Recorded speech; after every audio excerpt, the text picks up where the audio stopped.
welcome to the Growth Whisperers Podcast, where everything we talk about, every single little tiny itty bitty thing we talk about is about building enduring great companies because we believe in it.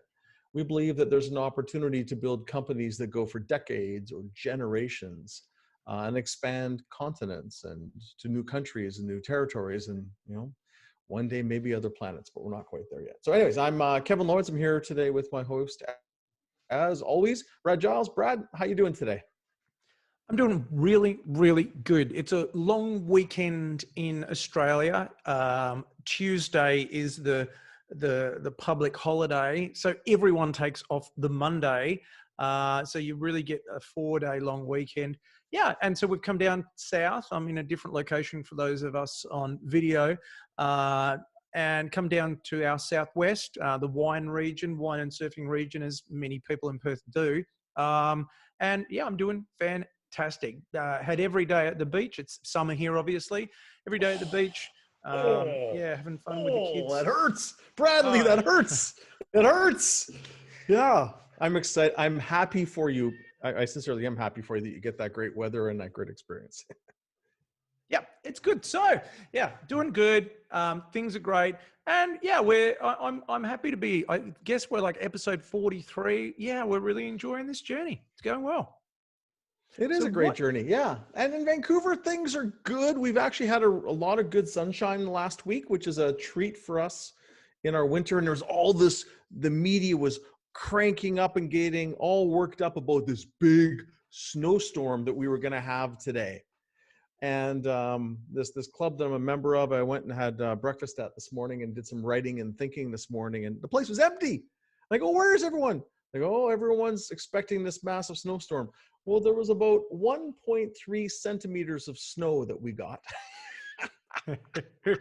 And they scared the daylights out of everyone. Make your plans, you may not want to drive, all this stuff. And all the plows were out everywhere. I mean, it's probably good for the economy because all these machines are fired up, and yeah, it was nothing.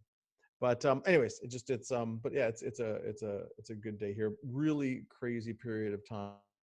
Really busy time for us here right now, but yeah, as always, good, very good stuff. So what's the good that we're going to get into on the show today, Brad?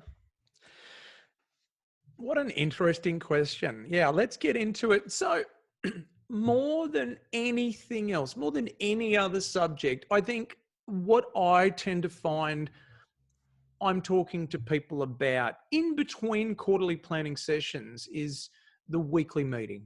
Okay, so that is the meeting that a leadership team or an executive team would have every week. That really is the bridge between a daily huddle and a monthly meeting, or in some cases a quarterly annual meeting. So yeah, we're going to dig into that. Like, what makes a good weekly meeting? Right. And what do you have to do so it's not a weekly hell session? Kind of equivalent to being sent to the principal's office when you were in grade school or younger. Some weekly meetings, a lot of weekly meetings are a nightmare, like a complete nightmare for a lot of people. And that's one of the things that we want to talk about today, is how to make your meeting actually amazing and add a lot of value. Did I hear a baby in the background there, Brad? So because I'm on holidays, there's not a baby. Because I'm on holidays, I've needed to find somewhere quiet to record the podcast. And so I found a friend of a friend's house because they're at work and they've got a cat inside the house, and the cat has just come up to me. We've been speaking together for an hour or hour and a half before this. And suddenly the cat just decides to come up to me and meow. So my apologies for that. And also they said once upon a time, someone was staying in this house, and the cat decided when they were just sitting here watching TV to jump on them. So I'm quite a little bit fearful that I'm going to get a cat jump on my back and dig its claws in. Well, the good news is that we're recording the video. So if it does happen, we're going to capture that moment. Stay tuned. See if Brad gets attacked by the cat. As a side note, I actually babysat for my neighbors when I was a kid, and they had a cat, and it's made me uncomfortable with cats ever since, because it would jump up on your lap and then it would dig its claws into my legs. Like it was, how it does it with a rug or something, and it does it to my legs. So Brad, I'm hoping the cat doesn't jump on your back and dig its claws in and start massaging your back with its claws.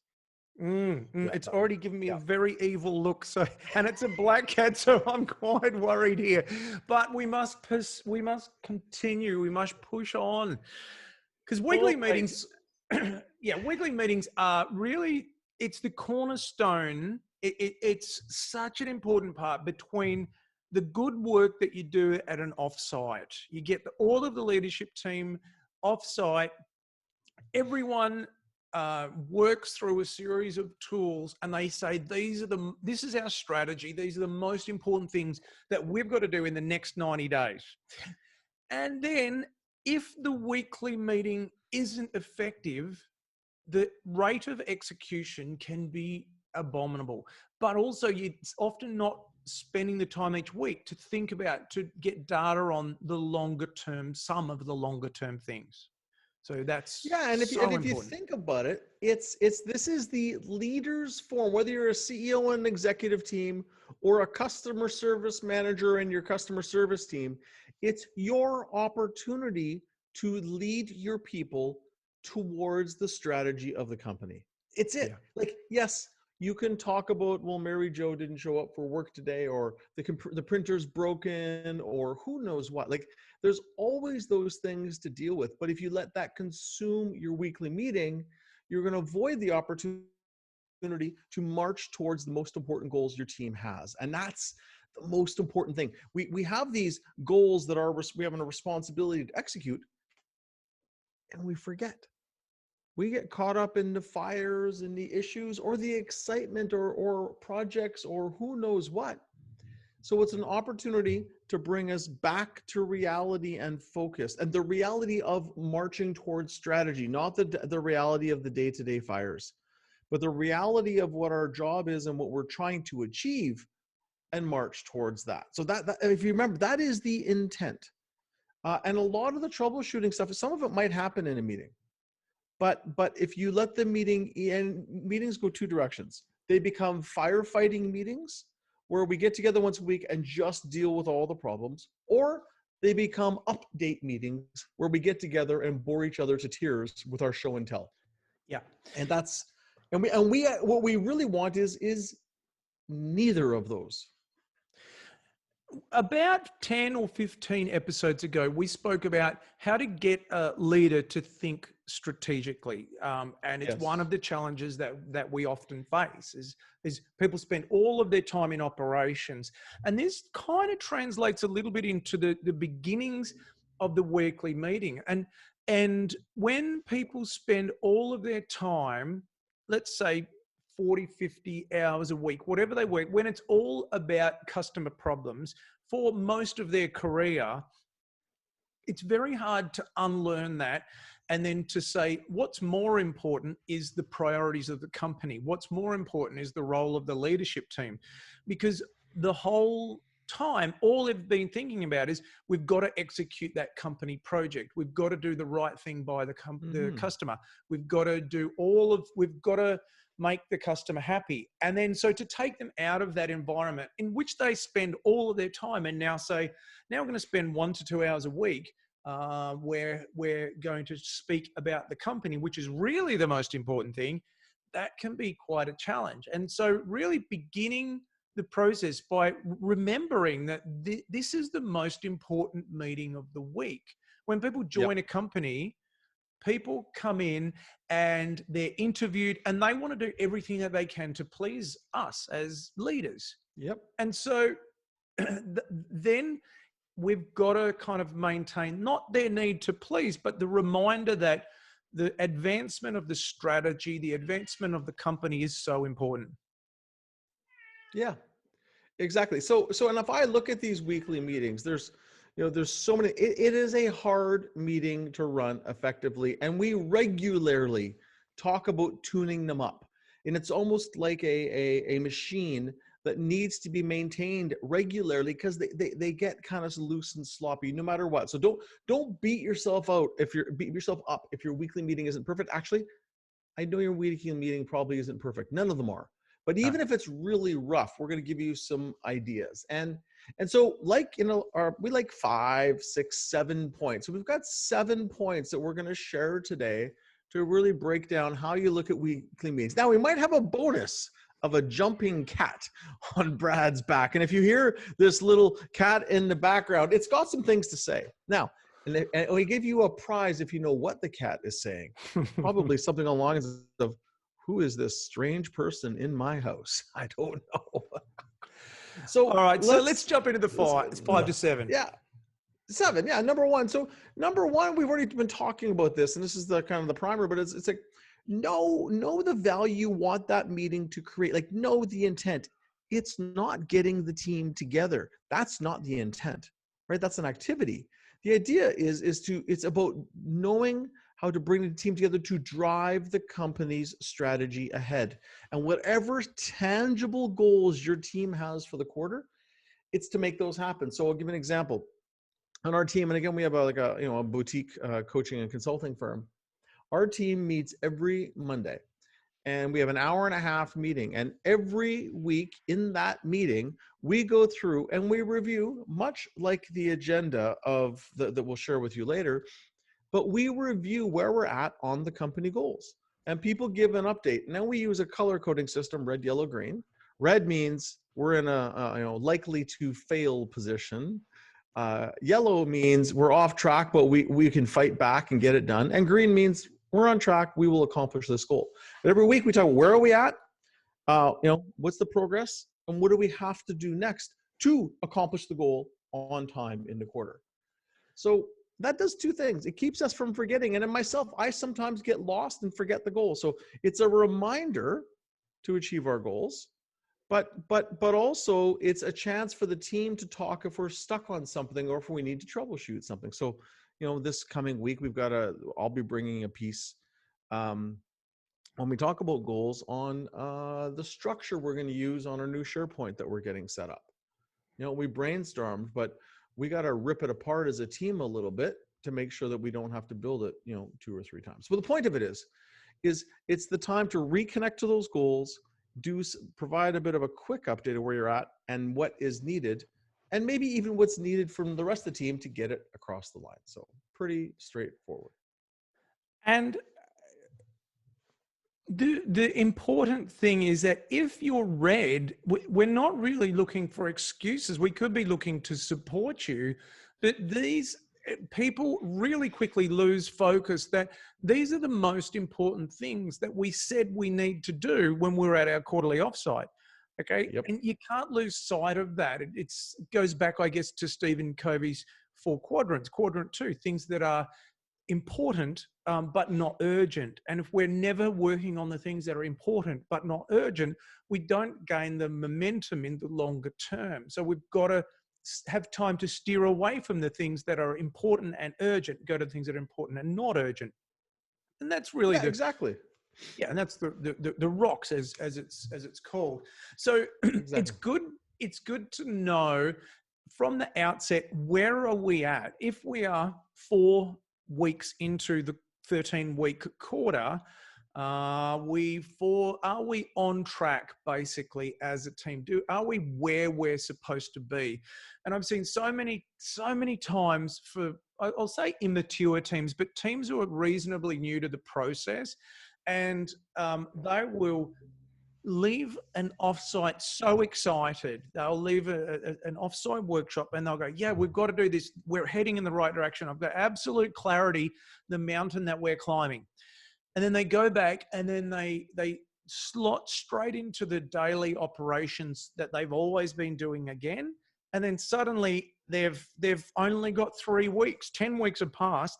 They haven't done that much and they've only got 3 weeks until the next offsite, and they get into a panic and they go, oh, what can we get done in the next 3 weeks? Yeah.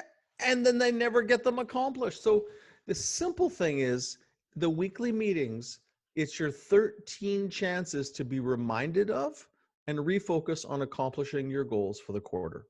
Pretty straightforward. So let's go into the second one.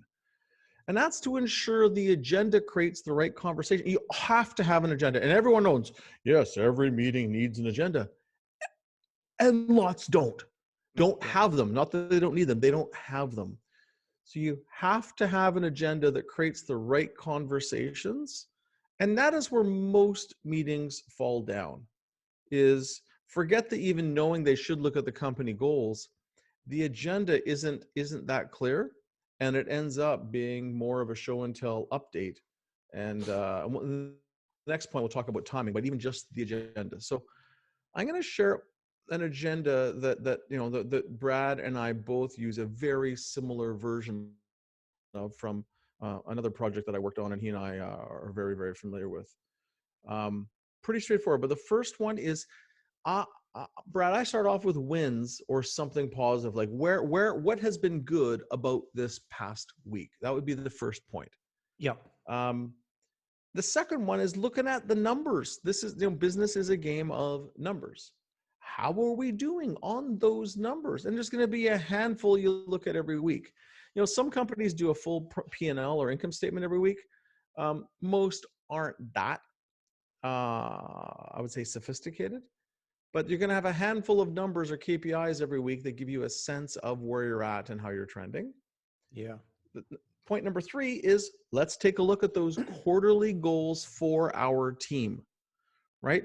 We don't care about the other teams. We only care about what we have committed to the organization. Again, it could be the CEO and executive team, if that's the team you're on, or it could be the customer service team or the finance team or the maintenance team, doesn't matter. But let's review those. What's the progress we've made? What's the next steps we have to take to accomplish them? And then the fourth is customer and employee feedback. Like, what are we hearing from people that we might need to pay attention to now? Right? And it could be all good, and that's fine. Go ahead, Brad. You want to add something in that one? Yeah. So customer employee feedback, you might say net promoter score, employee net promoter score, CSAT, something like that. Now, what I've seen a lot of people do is they would say, yeah, but we don't do the NPS, or we do the NPS once every quarter or once every year or something like that, or we only, and they say we don't need to talk about it weekly because we do these surveys so irregularly. But how long would it take a toxic person in a team or a toxic customer to create major problems for you or your organization? And I would say it would be a matter of weeks. And that's why. So if we've got 10 minutes in the agenda dedicated to customer and employee, like we still, even if we don't have new data, we still want to talk about it, right? So what have we heard from our employees in the last, what are the interesting things, positive or negative, that we've heard from employees in the last week? Full stop, move on to the next one, and customers, so that we're still spending the time, even if we don't have data, and we're beginning the process to try to get some kind of data. What can we do in the next week to get a little bit better insight? Yeah. And if you've got nothing every week, it might be a bit of a catalyst to get you going, maybe I should be listening better or talking to a few people and asking a few questions. So I get you. It's not meant to be the statistical data unless you have an employee feedback system or customer feedback system that constantly spits it out. It's just sharing what do we need to be aware of, because we should be talking to them on a regular basis. So I'm going to review those 4 because this is the first half of the meeting. Wins, numbers / KPIs, goals, and then customer or employee feedback. And at that point, you're supposed to cross the line, because that's the information sharing. And then you need to cross the line, which most meetings never, ever cross this line, but we need to cross this magical line, and the fireworks shoot up in the air and all of the sharing information is done. And now we actually go solve some problems or leverage some opportunities. We call it collective intelligence, or brainstorming on challenges or opportunities. But this is where those most effective people on your team actually get to put their brains to work and do something valuable. But the really important point here, the really important point is that this is prepared. So you don't get to the halfway point of the meeting and then say, oh, so what's our collective intelligence? Anyone got anything that we want to talk about? Pause. Anybody? No, before the meeting, we know who will be presenting, because you've got all of the decision makers in the room, which is rare. And you say, I'm going to present about this project or this problem or this opportunity or this new marketing release, whatever it is, I'm going to present. I'm going to have a 10-minute presentation. We're going to have 10 minutes of discussion or whatever, and then we're going to solve it within this time. Mm-hmm. So it's absolutely, we are prepared beforehand, and the person comes in and they presents to the leadership group. Yeah, it's insanely important that you're prepared unless it isn't. And sometimes it's awesome when you're not prepared. And you just have a discussion and brainstorm about something that has come up that may not be preparable, Brad. And so as an example, in our team meetings, I do agree that the prepared important discussions are the ideal thing to do, and they are important. And with our team, we will have both. We have a bunch of stuff where we flush out when we're doing we start off with wins, and then challenges or opportunities is part of our that first 5 minutes. We will spend as a team 10 or 15 minutes every week just going through live on the spot situations that people have, because we're all doing similar work and doing it, and it can also be highly effective. Now, and then they'll have the ones that people are prepared to present to get feedback on. So I would say that both are good, but as everything, disciplined preparation can make conversations notably better. And for us, we'll find if there's one that we just can't brainstorm as a team and create the value, we'll say, okay, how about you prepare your thoughts, and then let's do this next week. So two of the points I'll make about that. Number one, so many people use the weekly meeting as an operational discussion. How's this project going? How's that client going? Talking about those kind of things. And that often comes about because of an absence of trust. I don't trust the person who's in charge of operations to do the right thing. I need them to report back. Right. And I want to know every single itty bitty detail. And then you never really get to work on the priorities, which are the most important things that advance the strategy, that advance the company. So there's that. And I think that without that structure of saying where are the things that are not operational, it can be a challenge. I remember I was working with this. For sure. I was working in the early stages with this company. They're an international engineering firm across, I'm going to say, 3 or 4 continents. And they had the opportunity, pre-COVID days when we used to fly in the air to meet one another, they would come together for 2 days, and all they would talk about is the projects that they were doing. And one of the problems with that is that when people are spending so much time doing a status update, they're looking for approval and recognition from their boss. And it's kind of maybe an insecurity thing, maybe because they want to stand out. But it's like, hey, do you know how good I am? Or they're trying to demonstrate their value to the organization, and they're proud of what they're showing. It's their work. And it's a freaking nightmare to participate in those meetings. Yeah, it's absolutely a nightmare. And that's why the weekly meeting is, are you red? Are you amber? Are you green? Where are you at? Is there any other relevant sort of details about that in 1 or 2 sentences? And if you're red and you've got major problems, then take that off somewhere else. Go and have a separate meeting with the relevant people, 1 or 2 people. Take that off, and then we're getting back to the real important agenda items that we're trying to work through, because everyone's time is valuable and we want to maintain the momentum of the business. For sure. So if we go back to the point we're on, is brainstorming the challenges and opportunities, and there will be a lot of them that are pre-prepared. And I like to run the systems a little bit entrepreneurial loose sometimes. And then if there's something that's not prepared, but that can be a constructive conversation, that can be a forum to do it. And then the final step is to confirm whatever the heck you've decided, like confirming your actions. And we'll talk about that as we get a bit further, because it's great to talk about stuff, but when you've decided something's going to happen, you need to document it and have a system to make sure that it gets done, because to close the loop, we forget.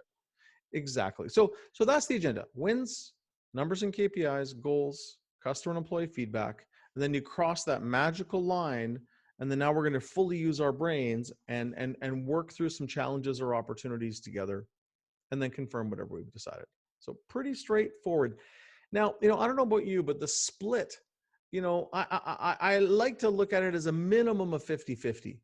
A minimum of 50% of the time is on that collective intelligence where our brains are working together. Ideally 2/3, but at least 50%. And that means in a typical weekly meeting that lasts about an hour, you have to do the first reviewing of stuff in 30 minutes.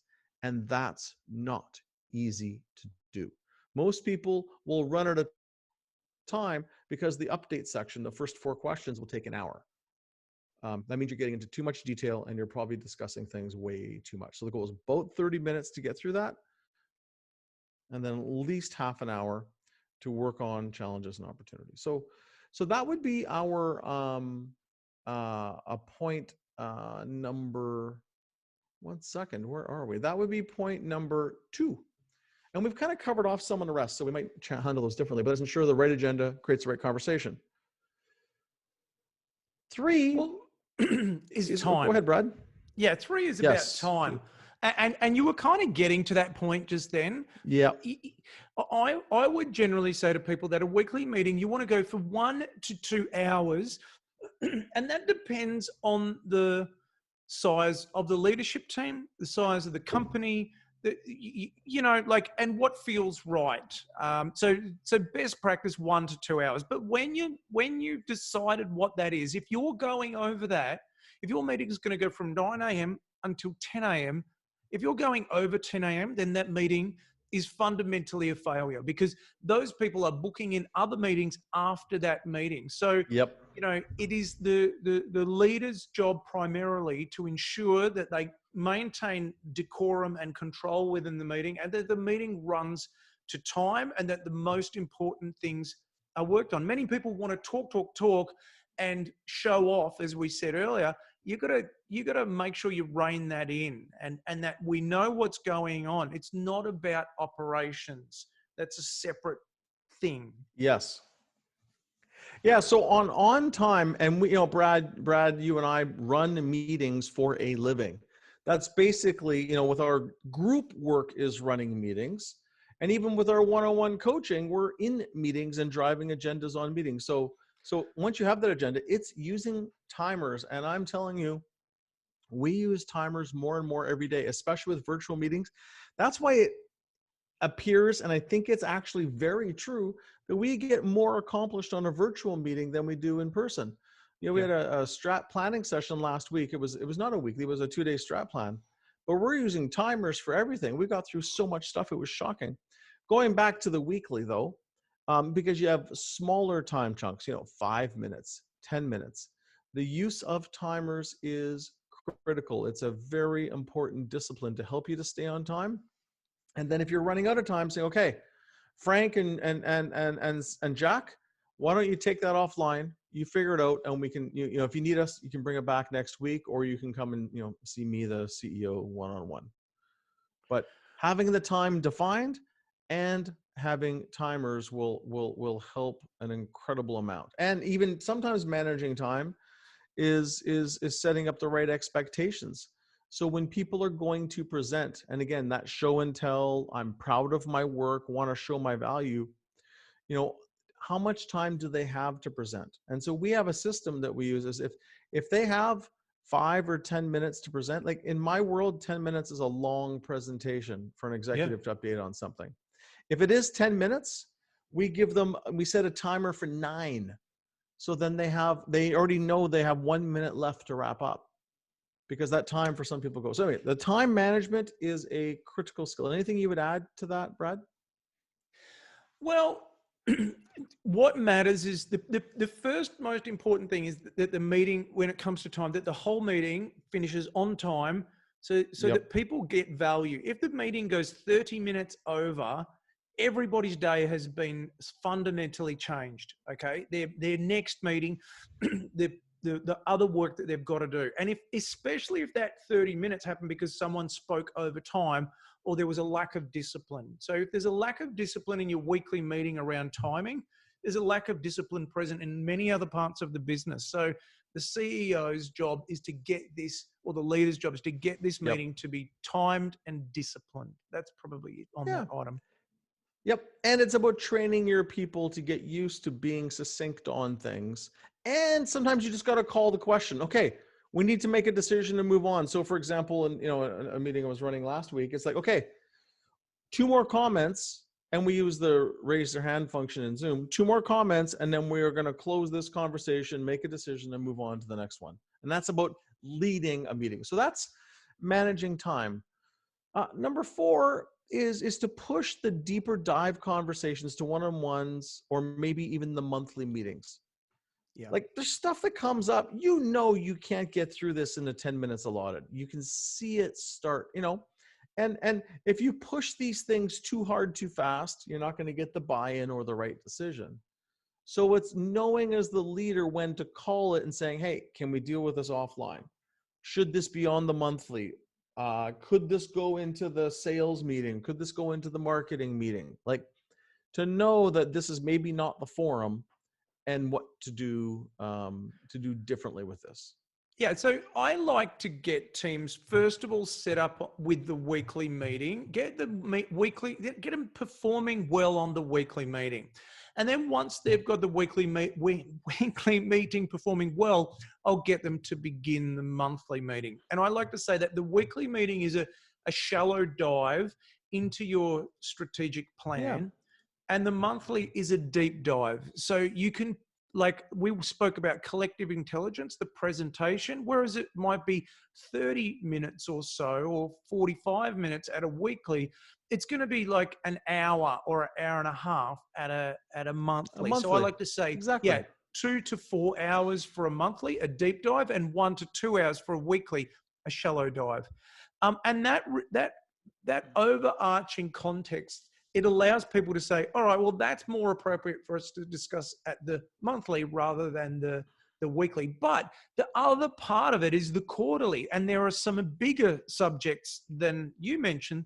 And I encourage leaders to say, don't chase the shiny things, because entrepreneurs, and I've started 6 companies. I know I have this affliction myself. You get distracted so easily. Just execute the 13-week plan. And then when you come up with a crazy idea or an exciting idea, or one of the leadership team do, say, that's an awesome idea. Let's table that for our quarterly, where we've got a full day to work on that type of stuff. Exactly. Because that is something that's different than your current execution plan for the quarter. So if you say yes to it, you're actually changing your quarterly execution plan or adding more to it. Awesome. So know when to get stuff off the agenda. And Brad, the way I think about it, because I think in my mind, the weekly is the maximum of an hour and a half. Again, that's that may make up your own mind about it. But it's like about a 15 to 20 minute discussion max at a weekly. And again, like at that monthly, it could be generally there are 30 minutes to an hour, or sometimes an hour and a half at a monthly where you need more time. Again, these are guidelines. Customize it to suit yourself, right? The key is to make it valuable, and not make these things a drain or a distraction. So the next point, number 5, is to update it. And we've been talking about this. We probably already mentioned it 10 times in this podcast. Is that is to really go and update on those company goals. The purpose of this meeting is to move those ahead and to hit those things. And this is the only forum those are going to get focused on throughout the month, except for on the monthly. So as we talked about already, progress on them, and then next steps to ensure completion. As I shared, our team uses, and many of our clients use, like a red, yellow, green system. Where are we at? Red, we're likely to fail. Yellow, we're behind, but we can still make it work. Green, we're on track. And it's a simple way to communicate it. And when we review those, and again, you review those at a company level in the weekly, we go into including the individual level at a monthly, but it's a key way to stay calibrated on those and remind people about what has to happen next. And if there's an issue or a resource or a stuck that someone has that they could use our assistance with, that can come up there too. The underlying key here is that you've got to set smart goals. You've got to set Yeah. things that you can measure through the quarter to be able to even color code them. Funnily enough, my color codes are slightly different, but what matters is that the company, everyone is on the same page. So mine would be red, we're behind, it's urgent, it needs action. Amber is we're likely to achieve it by the due date. And then green is it's complete. We don't need to do any more work on it. Ah, But I'm not necessarily right, and nor are you. It's what feels right and what will work best in your company. yeah, it's a system. Pick what suits you, no matter what. It's an easy communication method to be able to look at whether it's goals or KPIs to have a sense of where they're at and where we might need to pay some attention to win. And so the tool that I use that I get people to work with is what I call last 7, next 7. So let's say it's a 13-week race that we're trying to execute all of the priorities. And so what have you, if we were role playing, Kevin, I would say, so what have you done in the last 7 days on that project, on that priority? And what do you need to do in the next 7? So this doesn't need to be a 45-minute update, but that's what each person is reporting on and documenting. And we talked about closing the loop and accountability before. I find I started using the who, what, when method, which is who is going to do what by when, and then you finish the weekly meeting with a list. But this pays more particular attention to the individual. So on the item of, let's say, implement Salesforce might be a priority for an organization. So what did you do in the last 7 days? And what do you need to do in the next 7 days? So it maintains a momentum around all of those things. Yeah, and both of us, when we do quarterly planning sessions, ideally get people to pre-plan. We call them rock action plans, but a list of activities they're going to do to accomplish that goal. They just need to pull that up and refer to that. So that's critical to move those goals ahead. Let's go to number 6. And we've already talked about that collective intelligence and being prepared, but there's a couple of really important points. And the first one, and this one drives me crazy, Brad, drives me crazy when people are presenting and I'm like, okay, what do you want from us? Oh, I just wanted to let you know. Well, then send a bloody email. If I just need to know about something, send me an FYI. We're not going to burn our highest value time, which is when we get together every week for an hour or two. And so is to know what is the desired outcome and or the decision that needs to be made and by whom. Now, we do this also at monthly meetings and quarterly meetings. You know, we've made a huge improvement in some meetings with companies by just this step. So what is the outcome? And the decision that needs to come out of today's meeting and by whom. Once you frame that, then we know what to listen for and what to be thinking about while this is happening. And that's just about maintaining discipline. You know, we can just catch up for a coffee and have a chat if you like, but there's no inherent leadership team value for the whole team to attend around that. You know, that is the framing of the question that comes back to the preparation as well, which is it's the depth of the quality of the preparation and the rigidity of the agenda and the timing that leads to the quality of the meeting. Because, you know, there was a cartoon called Dilbert, and they had no end of material to work with when it comes to meetings, because meetings can be so boring. Meetings can be so invaluable to any team. But if you're talking about a 2-hour meeting, people will go into a dark room for 2 hours and be completely captivated, okay, around a movie. They'll go into a movie theater to watch a movie. And yet people will equally go into a meeting and they will be completely bored, and they will just think, they'll be bored to tears, and they will see no inherent value, and it will be one of the worst parts of their week. And that all comes down to the preparation, the agenda, the timings. are the meetings engaging? And that's what we're really talking about here. And these little points of discipline make a difference. So imagine that Brad comes and wants to present an update on his project. And he makes an presentation in a weekly meeting for 25 minutes. And then he says, any questions? And we ask a few questions. And then we say, okay, great. So now what, Brad? Oh, nothing. I just wanted you to be aware. It's going to be a nightmare. So instead, Brad prepares with the end in mind. We also, on the next layer, would say, Brad, you've got 5 minutes to present.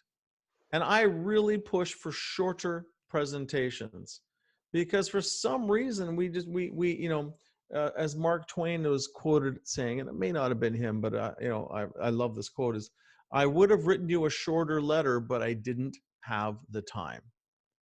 And short presentations, you have to really know what you're talking about or what you're trying to achieve. And so, no matter what, I recommend 5 to 10 minute presentations and then twice that time for discussions and debate. And that's where the value is, tapping into the brains. And whether it's helping to improve a decision, getting buy-in on a decision, or maybe looking at alternatives to a decision, it's incredibly powerful. But how long do you think if someone's going to make a 5 or 10 minute presentation, how long do you think they should be preparing for their segment of the meeting? I would say it depends, but bear with me. It depends. If it's something that you know really, really well, I would say for 5 to 10 minutes, I would say maybe twice that amount, like maybe 20 minutes. If it's something that they don't know very well, it could be quite a bit longer. But if it's completely in your wheelhouse and you already know a lot about it, still like 20 minutes. Yeah, you need, because you're gonna spend 10 minutes presenting to 7 people. You're gonna consume 70 minutes of time presenting, and then probably 140 minutes of discussion when you add up everyone's time in that room. So anyway, the key is here is be very prepared. Know what is the desired outcome and/or decision, and who is going to make that decision, and that helps for the people in the room to be set up, and then time limits. So the final point, number 7, and it's just to be really clear on what the committed action is. So, in a meeting I was in recently, they use a system, I forget the name of the system they use to track it. But as decisions, we changed the discipline because there's meetings that I was a part of, and they would lose the actions, they would forget. Mm-hmm. And they're really good people, they're not bad people. So what we do is that one of the people being described for that section of the meeting would have that platform open where they note their actions, and they're writing it in when the decision is made, the who, the what, and the when, and then they're confirming it back to make sure we have it right. Now, it sounds so simple, but if Frank is sitting here making notes and he forgets to update it or he writes it differently, things get lost, and we don't want to lose these important decisions. So the who, what, when format has been around forever. It's the basic, it's smart. But what is the system that you're going to constantly refer back to so you don't lose sight of the commitments? And if there's no commitment, well, then what are you doing? Yeah. And there's the commitment, but there's also the accountability loop, right? So this is what I call the credibility chasm. So we're trying to close the accountability by saying, Kevin, when we met last week, you said you were going to call 3 people. How did you go with that? Yeah. And you called 3 people. So that's great. Or no, I didn't have any time. I didn't call anyone. Okay. So I'm using that credibility to create the accountability. Okay. In front of his, it's not about embarrassing them or anything like that. It's just saying, this is what and I'm not forcing you. This is what you said you were going to do. Did you do it? So it's about creating that accountability so that we can drive the performance and help people to focus on the most important things.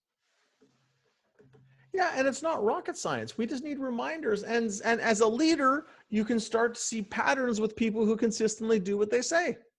And as an individual, you can see those same patterns. So Brad, why don't we kind of sum up these things? And you think, weekly meeting, it's such a basic thing.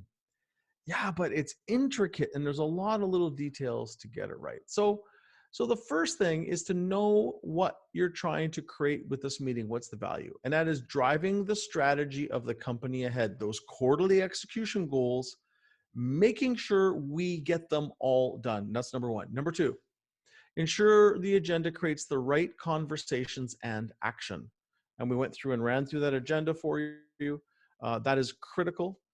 Three, set time limits, manage time well. So having pre-planned time on the agenda, but as the leader, staying on time. That's one, managing the conversation. Two, having timers to audibly guide you and your team members. Number four, there's deeper dive or sideline conversation. Push them to a one-on-one, push them to a marketing meeting or wherever they belong, or maybe it's to your monthly or quarterly, but get the conversations that aren't relevant to this meeting somewhere else, or maybe they don't need to happen. Five, update on that company goals every quarter, your piece of the company goals, and driving to make sure. And Brad, I know you mentioned this one before, last 7, next 7. What did you do in the last 7 days? What are you going to do in the next 7 days, just to keep marching ahead and grinding out the completion of those goals? Pre-prepare for that collective intelligence, point 6. And that's, that where you're going to tap into everyone's brains to leverage an opportunity or solve a problem. Know the desired outcome and or decision. Know who that decision maker is. And then know how much time you have to present. It should only be 5 or 10 minutes, and how much time for discussion. And then finally, just be really clear on what the outcome is. What are the actions? Who, what, when? Document those so we can follow up. And I call it, you call it accountability, credibility. Is that what you called it, Brad? Or credibility loop? The credibility chasm we're trying to create. We're trying to identify and illuminate the chasm between the things that they say they're going to do and that's the things that they actually do. Credibility chasm. That's a great one. Awesome. Good list, hey? It's a good list. And I'll tell you what, if you saw the evil eyes that Kat gave me earlier on in this podcast, right? It sent a wave of fear through my heart. So yeah, I'm so glad that I wasn't attacked. That's yes, and I saw you at one point pick it up and carry it somewhere else. Now, did it follow you back? No, I locked it in a room. I put it in a room and closed the door because those eyes were haunting me. The black cat. Isn't that awesome? On the day that we even had some interesting technical things too. So hey, that was great, Brad. That was good. Well done on your kitty cat management as well. Least I could do. All right, so let's move to close. This has been the Growth Whisperers. As always, we're talking about how to build or building enduring great companies. I'm Brad Giles, joined by Kevin Lawrence. If you'd like to find me, you can go to evolutionpartners.com.au. If you'd like to find Kevin, it is at lawrenceandco.com. So thanks very much. We hope you enjoyed weekly meetings and have a great week. We'd love to chat to you again next week.